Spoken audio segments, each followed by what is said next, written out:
So this general budget or state government general budget, which can go and which we cannot monitor. The only monitoring we can do is about if you have come to us for appropriation, then we have to see that every kobo goes to where you told us that that kobo will go. That's our own concern.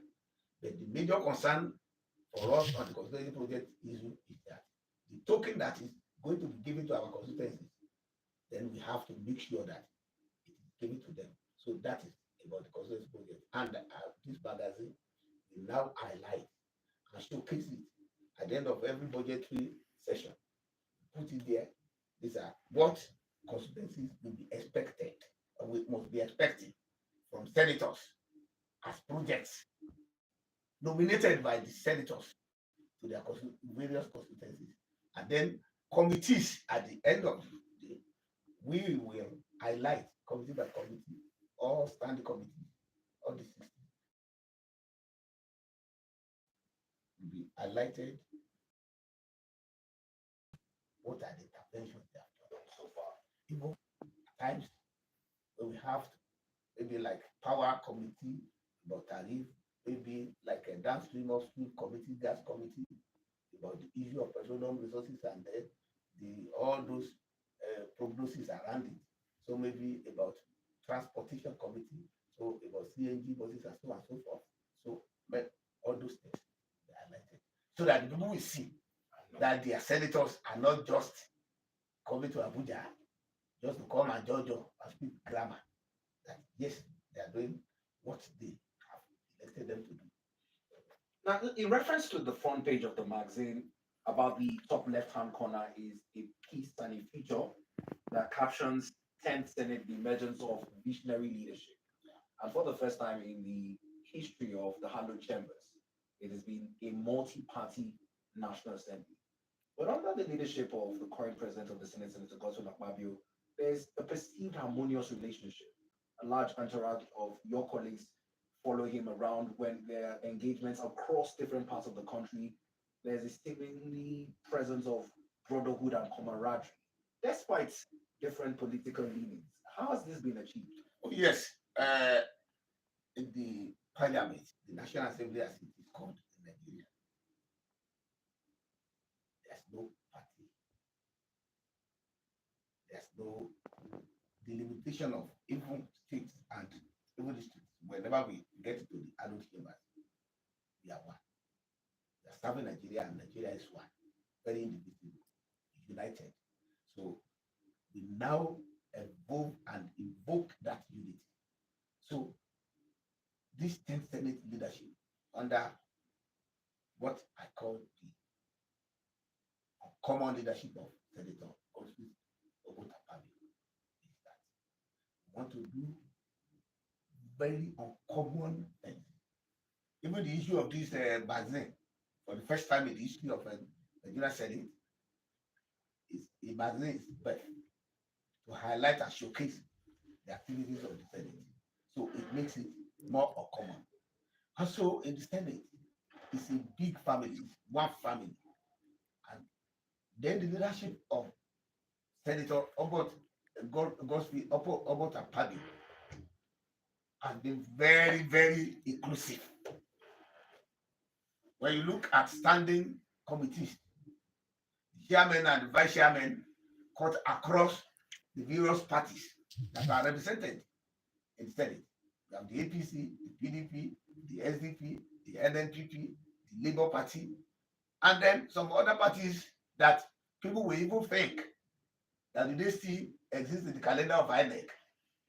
So it is not about how many constituencies or how many people voted for your presidential candidate while during the election.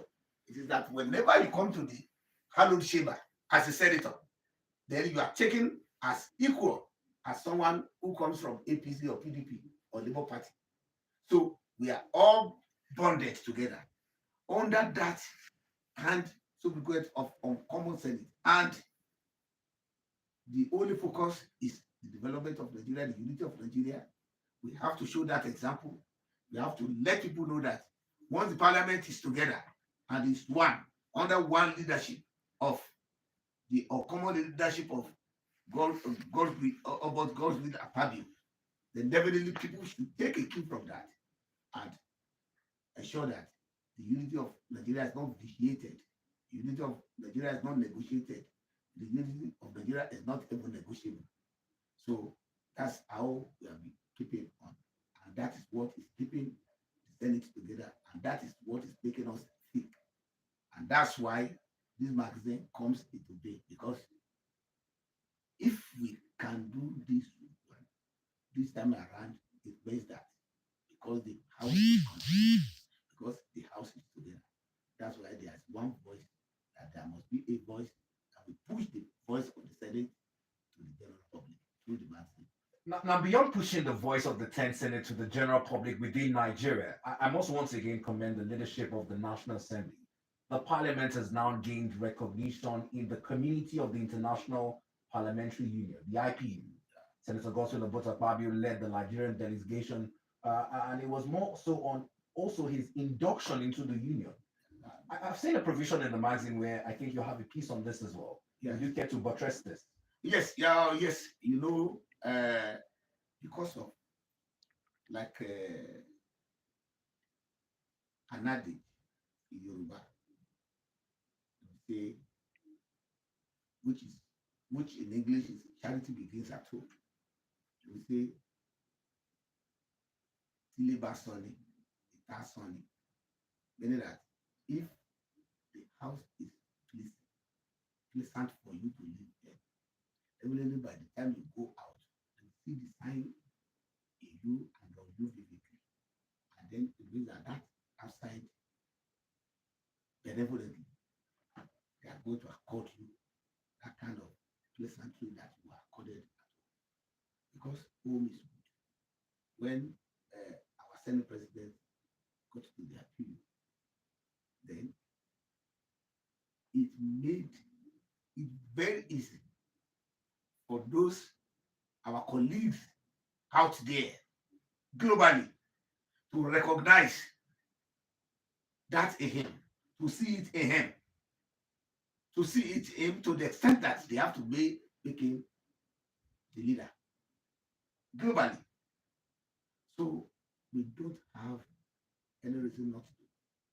We're very proud leadership, the 10th Senate, and then the leadership traits and exploits of Senate President Godswill Akpabio in this way.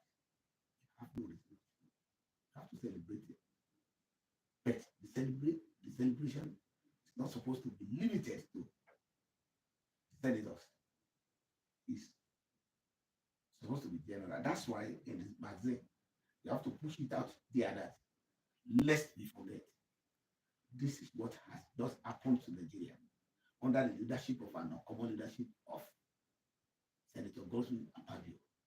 If this is happening to Nigeria this time around, Nigeria is not the only country where we practice democracy and where there is parliament. Why did they choose Godswill Akpabio to lead? It is because home is good, our Senate is good, Nigerian parliament is a primus inter pares, and Nigerian parliament is not antithetical to the tenets and the testaments of popular democracy. So that's why in magazine we celebrated that. It's not an achievement for Godswill Akpabio alone. It's not even for senators alone. It's for Nigeria as a nation. It's for Nigeria. It's for us to be proud of and for us to build on.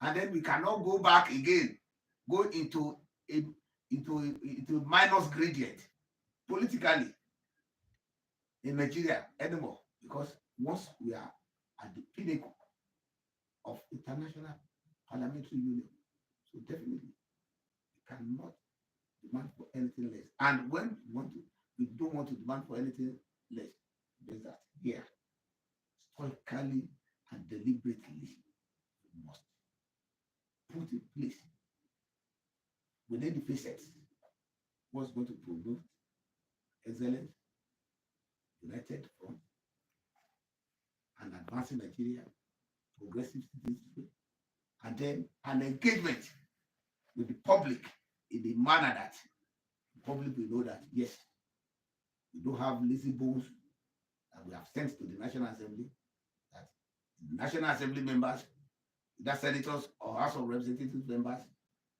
that they are there to represent Nigeria, and that they will do them proud. And this magazine is to further enhance that they have believed enough to show them these are the things that we are doing that are making us think, that are making us be recognized globally. These are the things. So because in our traditional parlance, we say what you want somebody to represent you somewhere. How well have you represented yourself? So you want people to talk about you. What have you said about yourself? You want people to say something and then represent you to the third party. Then what have you represented yourself to even the second party, who is going to represent you well to the third party? So that's why we have to bring out this magazine as a mouthpiece, as our own speaker, as our own ombudsman. Now, Senator, let's touch on some sensitive subjects, especially in regards to legislative diplomacy. The Ninth Assembly, in some sections of perception, were dubbed a rubber stamp assembly. The 10th Senate now has approached the issue of legislative diplomacy from an angle of a working relationship with the executive arm of government that seems as though there are disagreements at different levels, even with the standing down of the confirmation of certain nominees sent by His Excellency the President. Notwithstanding, this has not fractured the relationship with the drive to achieve the renewed hope mandate. How has this been possible again? Oh, yes. Luckily, and then by happenstance, I was a member of the 9th National Assembly. I was in the House of Representatives then. I would not agree with anybody who would say that any session of the National Assembly, be the 9th or the 10th, or the future one, had been a rubber stamp assembly. And now, just not to waste time to go into expletives, now transpolating that one to the 10th National Assembly. The National Assembly, especially the Senate, I don't know the definition of what they mean by rubber stamp, but what I want the public to know is this. The critics and those people that are even labeling the National Assembly rubber stamp, are they expecting the National Assembly to be up in gloves against the executive or judiciary? Do they expect war instead of war? Does it mean that when there is no war, when the National Assembly is not moving motions against the federal government or against the judiciary, then the National Assembly has become a rubber stamp? We are in this Nigeria when the executive brought nominees for ministerial appointments, and the National Assembly, the Senate, after screening, rejected about 3 or 4. If it were to be a rubber stamp National Assembly, everything would have passed. That's why we have been in this Nigeria when tariffs were increased, and the same National Assembly said no, that should keep it, and it was kept. We are in this Nigeria where we have summoned Central Bank, Governor, service chiefs, and put their feet on fire about security and our economy. And we were there all over the media that this is the stance of the Senate over these issues. Does that show a rubber stamp assembly? But what I want to say is that if the judiciary, the executive, even the media, whoever brings anything that's going to advance the cause of Nigeria positively, we are ready to rubber stamp it. To that extent, we could be rubber stamped. So not only from the executive, from whoever, even people that are not Nigerians, but they are friends and well-wishers of Nigeria, if they come around and give us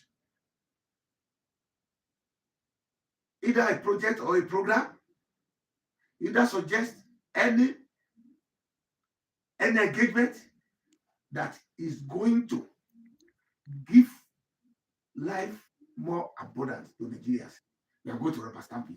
To that extent, we are rubber stamp. But if it is that, oh, it is through dictation, I don't think it has ever happened.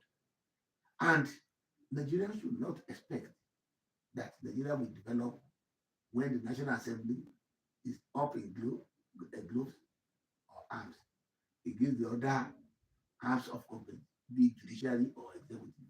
I don't think so. The National Assembly majorly houses the representatives of the people. In the executive, it's only the president that was together with vice president that were elected. In the judiciary, nobody came in through election. But in the National Assembly, all of us, 360 House of Representatives members, and then 109 senators, they are all through the benevolence and grace of God and the people of Nigeria. So we represent the people. And because we represent the people, whatever we do in the National Assembly, we take it from our constituents. And so they must give us the biggest support to get done what is necessary to be done. That Nigeria can be out of the wood, that can be out of the economic doldrums, that can be out of political morass, that can be out of security cataclysm. That is what the general public should do. The National Assembly or the Parliament should be the closest to them of the three arms of government. Because, and even we are, because when my cousin will reach out to me, they will not reach out to the president or to the governor. The access they even have to use. The access. You'll be able to come to the access. I have to throw the doors of my house open every time. They have my phone numbers. They call variously at any time.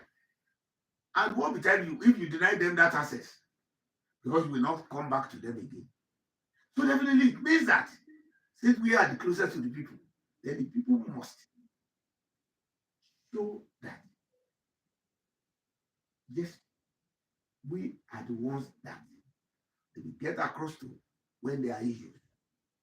And so they should believe in us, place more premium on the National Assembly or the Parliament. Because I know, and they know, and everybody knows, where there's no parliament, there's no democracy. The rest will be anarchy, oligarchy, autocracy, autarky, or whatever.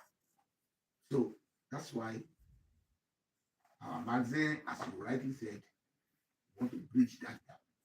We want the people to know this is where we are, this is what we are doing, and then their contribution to be based and be informed by whatever performances or engagements that they engage in that is.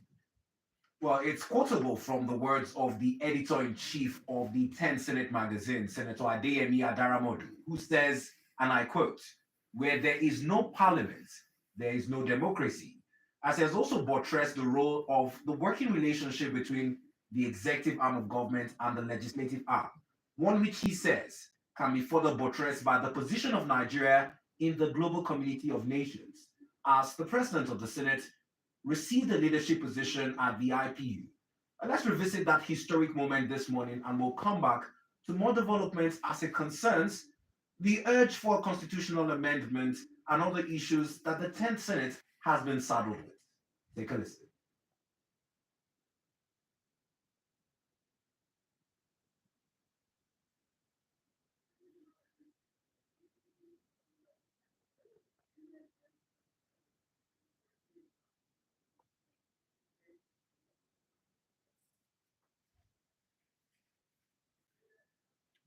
Ajofachodo, Bagaji, and Bagana communities. Killing 51 innocent citizens. I like your position on that, sir. But most people forget that. Unprecedented destruction of their farm produce. most people forget that part announced of that the on Ninth 30th Assembly April are also in the 2024, 10th Assembly. And when you see gunmen attacked our style, Ajobaki you make it Otu look as if community in Omala local they are not government area, fighting one another. No, killing no because fewer than 3 persons, this arresting current the assembly entire has stood community down the yesterday. nation. What else do you No want clear them to community do special that will make you show that they have the interest of Nigeria? Sorry, Victor.